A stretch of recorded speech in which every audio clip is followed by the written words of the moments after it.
Crônicas, capítulo 4, no versículo 9 e 10. Louvado seja Deus. Grande é o teu nome, Senhor. Diz assim a palavra de Deus: e foi Jabes o mais ilustre dos seus irmãos, e a sua mãe chamou seu nome Jabes, dizendo: porquanto com dores lhe dei a luz. Porque Jabes invocou a Deus,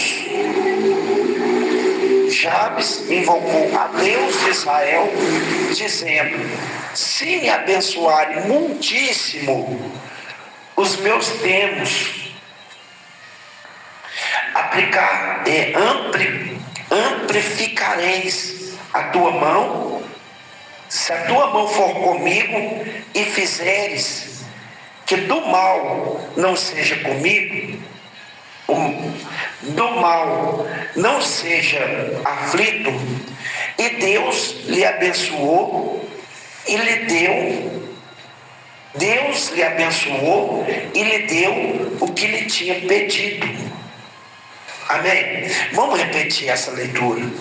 E foi Jabes o mais ilustre do que os seus irmãos. A sua mãe chamou seu nome Jabes, dizendo: porquanto com dores dei a luz. Porque Jabes invocou a Deus de Israel, dizendo: se me abençoares muitíssimo e os meus termos amplificares, a tua mão for comigo e fizeres que do mal não seja aflito, Deus lhe concedeu o que lhe deu, o que tinha pedido. Levante a sua Bíblia para o céu. Senhor, essa é a tua palavra. O Senhor conhece a necessidade de cada um. Eu creio que não foi por obra do acaso, meu Pai, que esse versículo, que essa passagem, que é até um ponto cego da Bíblia. Muitas pessoas não gostam, meu Pai, de genealogia, porque é algo complicado de entender. Mas o Senhor nos fez parar dentro dessa genealogia, porque o Senhor tem algo muito profundo na nossa vida.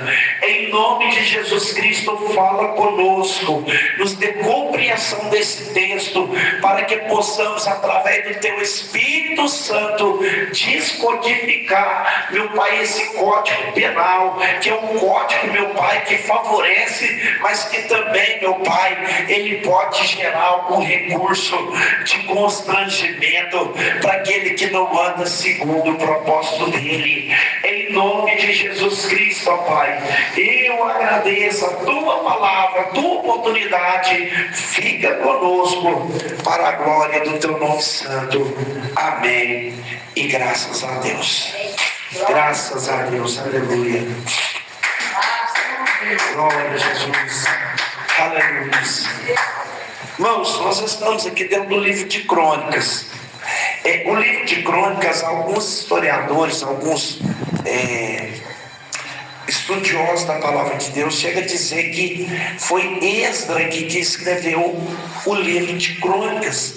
Os historiadores falam que Esdra, quando ele foi levado para a Babilônia, lá dentro de Babilônia, lá na beira do rio Quedar, o Esdra, ele levantou uma sinagoga. Ele levantou uma sinagoga para quê? Para a fé do povo não escurecer. Eles não tinham templo, eles estavam em terras estrangeiras, mas a lei do Senhor ainda permanecia no coração de Esdra.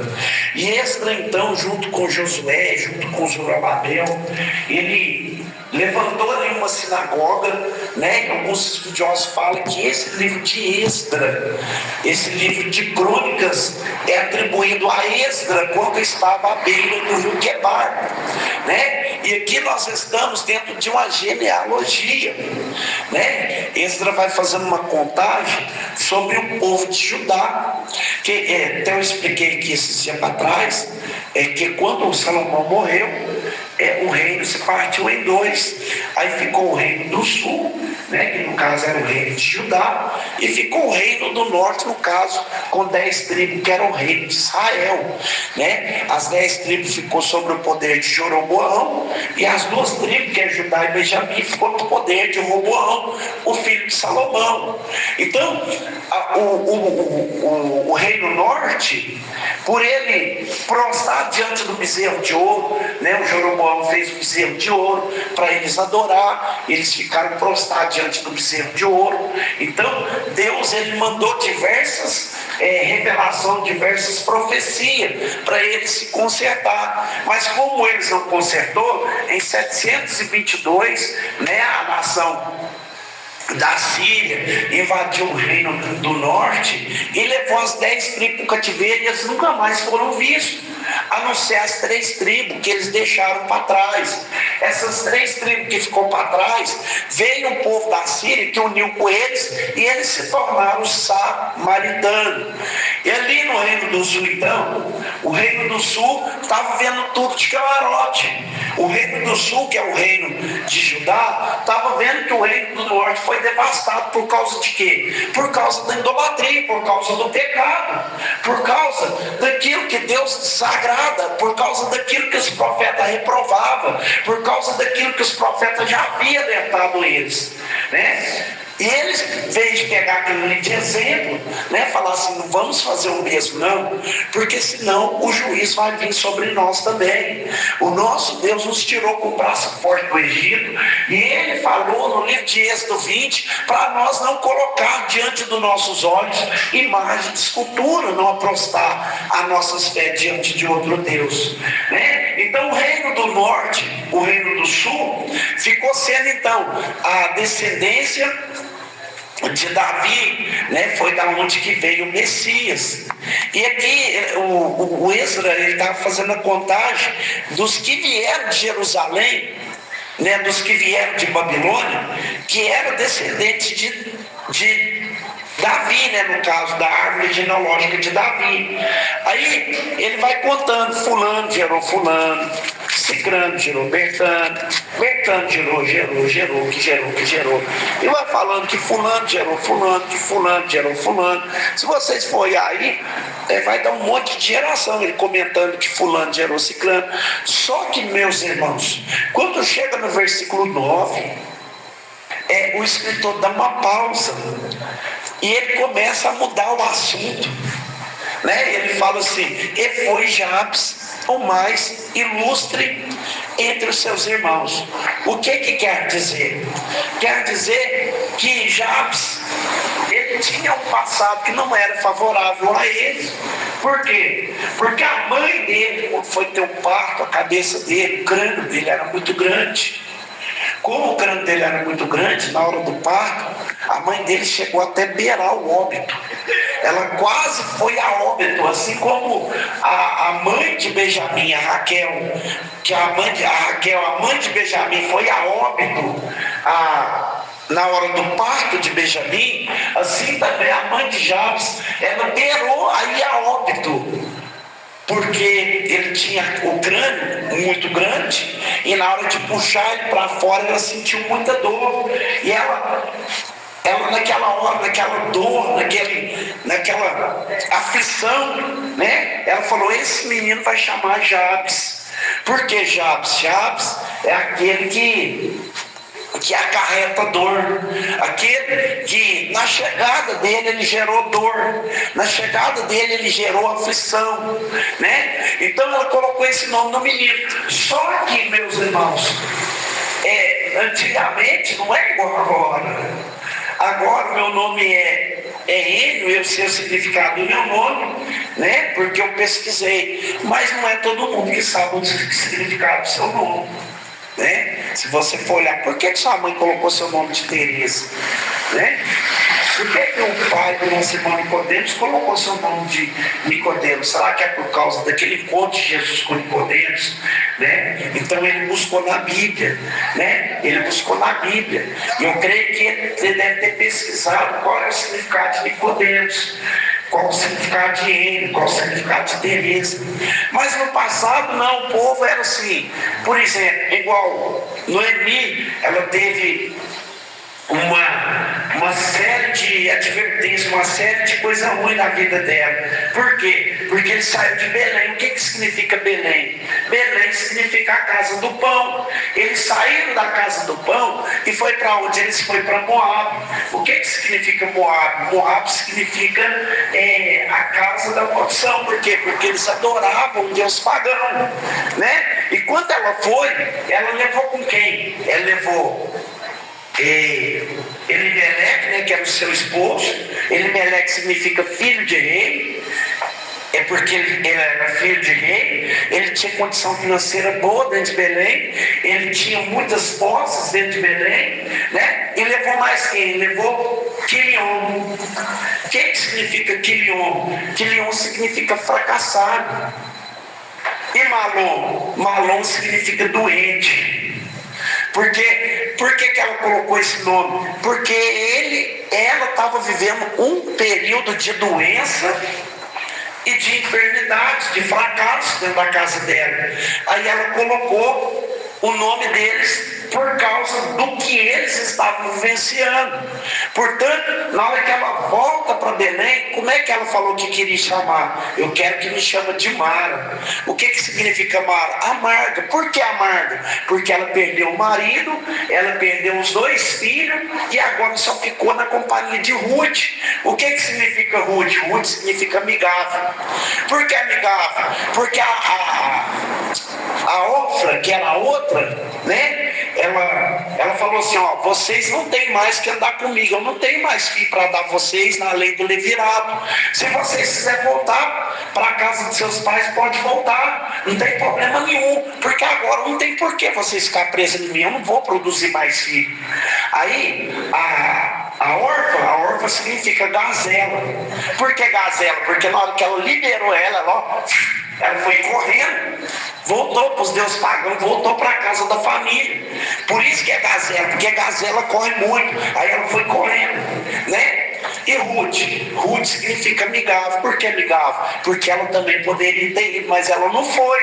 Ela falou: o seu Deus será o meu Deus, o seu povo será o meu povo, o que você comeu, comerei, aonde você morreu, morrerei, aonde você deitar, eu deitarei, aonde te enterrar, eu também serei enterrado, né? Então, nós vemos ali que os nomes, eles têm muito, eles punham o nome segundo o significado do nome, né? Então, esse Jabes, ele tinha esse problema, né? Porque dentro de Israel, todo mundo tinha que estudar nomenclatura. Todo mundo sabia o que significava. Era lei eles estudar nomenclatura, as descendências, as genealogias. Todo judeu tinha que saber a sua árvore genealógica, conhecer os seus antepassados. Era obrigatório, era a lei do Talmud, eles tinham que conhecer, né? E quando já chegava então na escola, eu posso acreditar que todo mundo olhava para ele e falava assim: "Ixi, é um homem que gera dor. Aonde que esse homem chega, gera dor. Aonde que esse homem chega, gera aflição. Um homem de dor, ele é um homem de aflição. Não vou ficar perto dele, não, senão não adoece. Esse é um homem que gera dor." Irmãos, e isso virou chacota. Aonde que ele chegava, há um homem de dor aí, há um homem que gera dor aí, né? Ele poderia ter feito o quê? Igual nos dias de hoje, as pessoas se deprimem, pulam na corda e morrem, suicida. Mas ele não, ele falou assim: "Eu vou buscar a Deus, eu vou buscar a Deus." E por causa desse sentimento dele buscar a Deus, a vida dele foi enobrecida. A pessoa que busca a presença de Deus, ela é diferente daquela que não busca. Até no livro de Malaquias 3,18 fala assim: "Então verei outra vez a diferença entre o justo e o ímpio, entre o que serve a Deus e o que não serve." Porque o ímpio, ele só vive falando coisas que desagradam a Deus. Ele só vive falando aquilo que entristece as pessoas. pessoa, ele só fica desamotivando, ele não tem uma palavra de obrigado, de amizade, de amigo, ele não tem uma palavra de empurrar para as vitórias, para as conquistas, incentivar você a lutar, fazer curso, você alcançar seus objetivos. Não, ele só te desmerece. Ah, você é pálido, o seu cabelo é bombril, você tem um andar de jacu, você parece um rinoceronte, você parece um mico, você parece um macaco. Ele só tem palavra que desce as pessoas para baixo. Só que as pessoas começaram a observar a vida de Jabes. Eles viam que Jabes ele tinha um semblante bonito. Toda vez que ia conversar com Jabes, ele tinha uma palavra amiga, ele tinha uma palavra de incentivo, ele tinha uma palavra de amizade. Por quê? Porque Jabes ele escolheu a não vivenciar dores, a não vivenciar passado triste, a não vivenciar coisas que te trazia desânimo, que te trazia paralisia. Mas ele falou: não, eu vou lutar, eu vou viver para me fazer o que o povo nunca esperou de mim, né? Então eu acho que todo aquele que faz com certeza que vai alcançar, ele tem o apoio de Deus. Que pessoal, a Bíblia nos diz que quando o Caleb ele entrou juntamente com Josué na terra prometida, e na hora que foi distribuindo as terras, que ele pegou a propriedade, porque eles pegaram a maior parte. Eles pegaram a maior parte por quê? Porque eles entrou sozinhos, só ele, Caleb, lutou e conquistou a terra. E na hora que ele conquistou a terra, eles tiraram algumas nações, e algumas não teve como tirar, porque eles não conseguiram. Então o que acontece? Ele virou e falou assim: ó, quem conseguir tirar aquela nação que está alojada na região do Negueb, eu vou dar a mão da minha filha Axa em casamento. Que nome bonito é Axa. Eu vou dar o nome da minha filha, a mão da minha filha Axa em casamento. Aí levantou um homem chamado Antoniel e foi lá. Era terra de gigantes, os gigantes estavam morando lá. Eles estavam morando lá em Negueb. O que ele fez? Ele foi sozinho. Ele lutou com o gigante. Ele lutou com aquela raça de gigante que estava lá.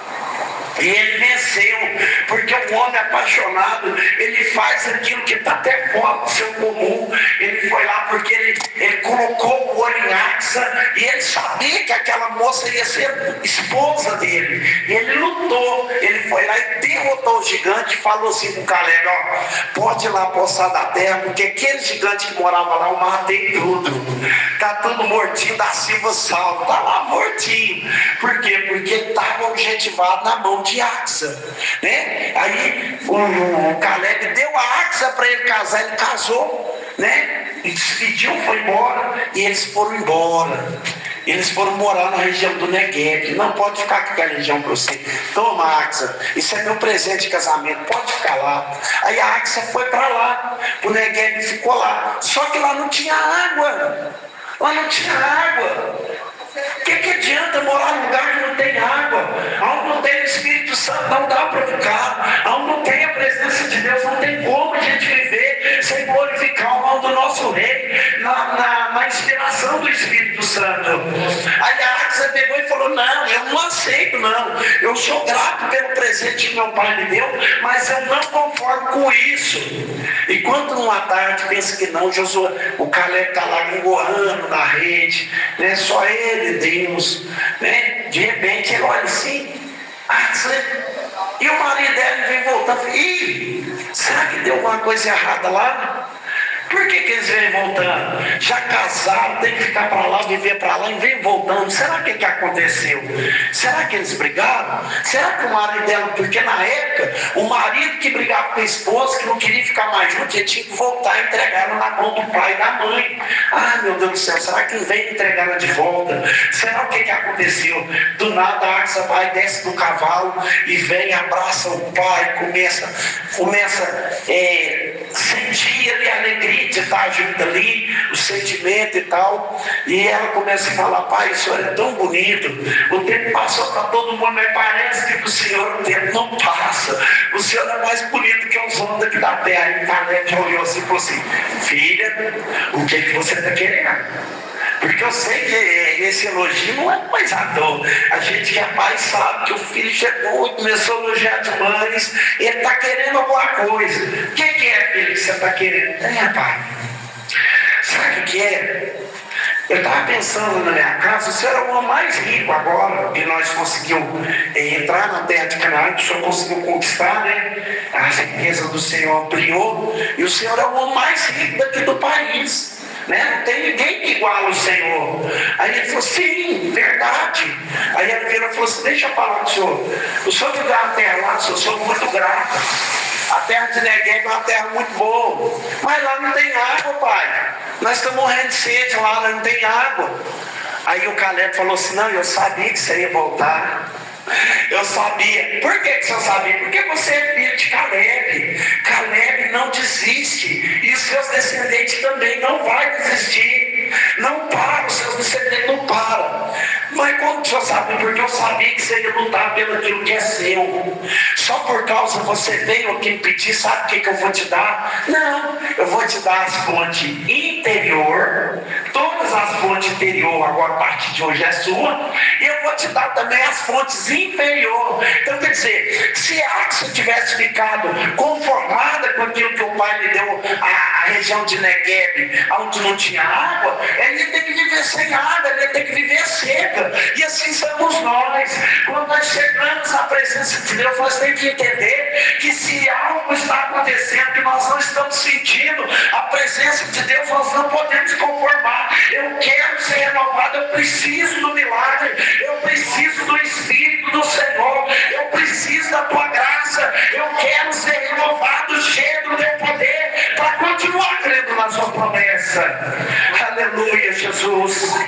Aleluia. Então o Jabes, meus irmãos, ele foi do mesmo jeito. O Jabes falou: não, está todo mundo falando que eu sou homem de dor, que eu sou homem disso, que eu sou homem daquilo. Mas aí ele pegou no capítulo 10, fala assim: porque Jabes invocou a Deus de Israel, dizendo: abençoares muitíssimos os meus termos, ampliares a tua mão for comigo e fizer apartar de mim o mal que tem feito que eu seja aflito. Aí Deus falou assim: sim, eu tenho poder para isso, eu posso fazer isso. E a Bíblia diz então que o versículo aqui do capítulo 10, ele fala assim: então Deus o abençoou. Então Deus o abençoou. Aleluia. Deus deu tudo aquilo que ele havia pedido. Sabe por quê, meus irmãos? Porque Deus, ele é um Deus que ele não é um Deus falador.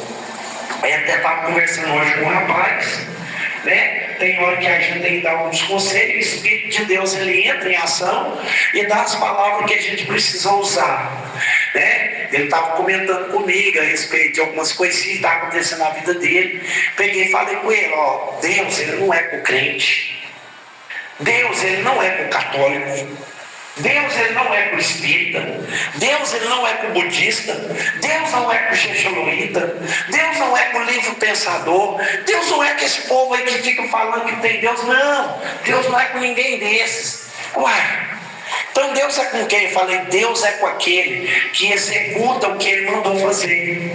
Deus ele vai te dar uma missão. Se você fizer a missão que Deus confiabilizou na sua mão, você pode contar com a parceria de Deus. Mas não é porque você acertou hoje que amanhã você tem que cruzar o braço. Não, a nossa batalha é contínua. Todo dia tem um leão para matar, todo dia tem uma missão de Deus para executar, todo dia nós temos um objetivo e todo dia nós temos também um regulativo.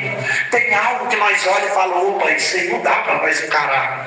Isso aí para mim é muito grande, eu não tenho capacidade para esse avanço, né? E Deus então, Ele coloca na nossa mente, você pode, sabe por quê? Porque você é filho do rei, você é filho do dono do universo, você tem o Espírito de Deus que está dentro de você, e quando Ele estiver na sua vida, você não vai retroagir para nada, para ninguém. Então, meus irmãos, o que acontece? Deus, Ele é aquele que se dispõe a lutar. Mas eu vou lutar com o quê? Você vai fazer o que você tem que fazer dentro de casa. Eu estava falando com ele, tem todo mundo lutando para fazer a obra de Deus. Tem igreja aí que às vezes sai até no soco, né? Chega lá, sai até no soco. Não, fulano prega mais que eu. Todo dia que eu cheguei, o fulano que está pregando, o Bernardo que está pregando, o pastor tem mais apreço dele. Tem alguns que falam, não, só fulano de tal que canta, não, só ciclano de tal que sai com eles para evangelização. O pastor vai viajar, ele só leva o fulano, parece que o fulano é queridinho dele. Todo mundo brigando para fazer a obra, e a obra de Deus é carente, precisando ser feita, porque a obra de Deus, ela não é parcial, ela não é parcial. Se ela fosse parcial, então a obra de Deus é só o altar, né? Então quem está no altar está fazendo a obra de Deus, e quem está fora dele não está. Não é isso, meus irmãos. A obra de Deus, ela é integral. A obra de Deus é a limpeza da igreja, a obra de Deus é o banheiro da igreja, a obra de Deus é uma árvore que traz para o pastor, a obra de Deus é uma enxada que pega para capinar o mato no passeio, a obra de Deus é uma tinta que passa na parede, a obra de Deus é sair e levar comida para quem não tem, levar agasalho no hospital, ir na cadeia, ir na biqueira, levar a palavra para aqueles que estão envolvidos na droga, ir no prostíbulo e levar a palavra para aqueles que estão envolvidos na prostituição. Tem amplitude para a obra de Deus. A obra de Deus, ela é muito grande, mas tem gente que só quer o altar, só quer brigar por causa do altar. E quando ele está brigando por causa do altar, ele não está percebendo que o Espírito de Deus não está mais nele e nem nela. E a hora que ele sobe, que ela sobe, pega o microfone, começa a falar coisas que magoam, que entristecem, que chateiam. Não tem palavras. Por quê? Porque o Espírito saiu, está seco, não tem água. Água é sinônimo do Espírito Santo, né? Então por isso que Axel, ela não se conforma, ela não pode viver no Negueb. O crente servo de Deus não pode ficar no Negueb. Ele tem que buscar as fontes interior e as fontes inferior para ele ter água. Ele tem que buscar no Senhor, falar: Deus, o meu nome causou muita dor, a minha vida gerou muita desconforto para muitas pessoas, mas hoje eu me converti, eu preciso de algo diferente. Se o Senhor me abençoar muitíssimo, se o Senhor ampliar a minha caminhada, o meu passo, Deus, eu quero ser representante. Aí o que Deus faz? Deus abençoa. Deus abençoa com aquela bênção que às vezes você nem estava esperando, né? Porque tem bênção de Deus que chega na nossa vida, quando nós somos gratos, nós conseguimos notar, né? Que é nos dá saúde, nos dá sabedoria para desempenhar um projeto, nos dá uma palavra para educar um filho, é uma saída. Porque se você for olhar cônjuge, vida conjugal não é fácil. Toda hora a mulher fala um trem, o homem fala um trem, a pessoa fala um trem, e se for levar ferro a ferro, toda hora tem divórcio, toda hora tem briga, né? E o Espírito de Deus, quando ele entra numa casa, num casamento, numa família, um tem que calar. Um tem que ceder. Eu estou certo, mas eu vou ceder, eu vou calar, porque eu preciso do Espírito de Deus dentro da minha casa, dentro do meu casamento, dentro da minha família. Está todo mundo falando que eu não duro mais nem um ano, que daqui a um ano eu já estou divorciado, eu estou na cachaça, eu estou na biqueira, mas eu não vou dar esse gostinho para quem está falando, não. Eu vou buscar no Senhor e vou pedir amplitude no meu caminhar. Então, meus irmãos, é isso que Jabes fez. Jabes, ele com 2 versículos da Bíblia, nunca mais vou falar de Jabes. Eu já procurei na Bíblia toda, não tem o nome de Jabes em lugar nenhum mais. Foi só nesses 2 versículos. Ele nasceu gerando dor, né? ele passou pelo constrangimento da dor, né? Todo mundo encarando ele como um homem de dor. E aqui no versículo 10, Deus muda a situação. Deus abençoou Jabes. Deus mudou o quadro da vida dele. De Jabes para frente, a descendência dele toda veio debaixo da bênção de Deus. Por quê? Porque Jabes invocou o Senhor. Porque só orar não adianta. Temos que orar com objetivo. Temos que orar com perseverança. Deus, eu quero. É igual a Axa fez com Josué, eu quero. O Neguev tá bom, mas eu não conformo só com o Neguev, eu quero água. Eu quero as fontes interior e as inferior. E isso, meus irmãos, nós estamos fazendo nessa noite. Eu não tenho nenhuma dúvida que nós estamos buscando as fontes de Deus para nós continuarmos crentes. Para nós continuarmos no altar de Deus. Porque estar no altar de Deus não é só subir aqui e pregar. Estar no altar de Deus é saber que você está certo com Deus. A Bíblia nos fala que quando o Isaías chegou para Ezequias achou que Isaías ia trazer bênção para ele. Isaías falou: conserta a sua vida, porque você morrerá e não viverá. O que Ezequias fez? Virou para a parede e falou: Deus, lembra das obras que eu tenho feito para o Senhor. Tu sabe o meu caráter, só conhece a minha índole. O homem vê a casca, mas o Senhor vê o meu interior. Deus falou: opa, peraí, esse pedido é de alguém que tem crédito no céu. Esse pedido é de alguém que conhece, é de alguém que fala a mesma língua do que eu. Aleluia. E na mesma hora ele falou: Isaías, antes que você saia do portão da casa dele, volta lá, porque eu tenho uma mensagem trocada. Uai, Deus, mas eu vou ficar com mentiroso. Não, você não vai ficar com mentiroso. Eu estou trocando a mensagem que era de maldição, eu estou trocando ela para uma mensagem de bem-aventurança. Volta lá e fala com ele que eu vou acrescentar mais 15 anos para ele. 15 anos, aleluia. Então é isso que Deus faz para nós, meus irmãos. Nós não podemos perder essa gana de buscar. Eu não tenho uma salvação, mas eu não quero só isso. Eu não quero só isso, eu quero alcançar a vida, eu quero ser representante na obra, eu quero marcar uma história, que quando eu sair dessa terra, eu vou deixar um legado, e quem quiser ouvir a palavra que eu prego, vai também encaixar nesse caminho, e vai alcançar aquilo que eu alcancei. Mas aquele que não quiser, não para. O meu caminhar não para por causa daquele que não me suporta, por causa daquele que não vai com a minha cara, por causa daquele que não gosta do meu nome, por causa daquele que não gosta da minha pregação. Não foi ele que me pôs no altar, foi Deus. E você vai ter isso, você vai ter isso. Nós vamos ter sempre um opositor para tentar fazer ela desistir dessa missão, igual Jabes teve. Amém? Então eu não vou mais prolongar, porque se deixar na vigília, a graça vai derramando aqui, o fogo vai caindo, e eu não estou debaixo de inspiração humana. Eu estou buscando aqui uma palavra que vai me confortar e vai servir para todos nós que estamos aqui presentes. Amém? Então, que eu não falei, que o Espírito de Deus continue a falar.